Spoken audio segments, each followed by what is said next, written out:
Major Judges, Sampson Part 3. Major Judges, the jawbone of an ass. But it came to pass within a while after, in the time of wheat harvest, that Sampson visited his wife with a kid, and he said, I will go into my wife into the chamber. But her father would not suffer him to go in. Judges 15 verse 1. Sampson was still infatuated with his Philistine wife. And he returned to her with the gift of a young goat. This becomes a problem. The woman he considered his wife, was married to Sampson's best friend. The woman's father tries to get Sampson to wed her younger sister. Sampson has another idea. Sampson catches 300 fox, tie them tail to tail, and between each pair he ties a torch.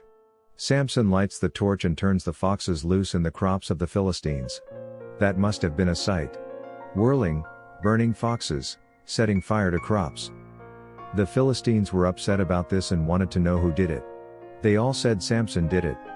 The Philistines then burned Sampson's wife and father. And Sampson said unto them, Though ye have done this, yet will I be avenged of you, and after that, I will cease.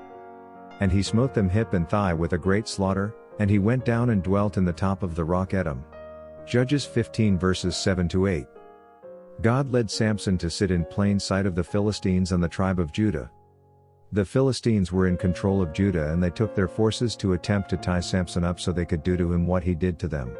The tribe of Judah approached Sampson and told him they were there to tie him up, not to kill him.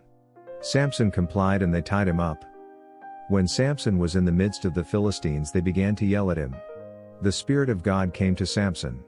The bonds around Sampson were loosed. Sampson found the jawbone of an ass, then slaughtered the Philistines where they stood.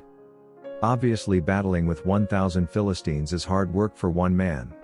Equally obvious is that God was with Sampson. Sampson is thirsty. God provides him with water from the jawbone of an ass. For the next 20 years Sampson judges Israel. Stay tuned.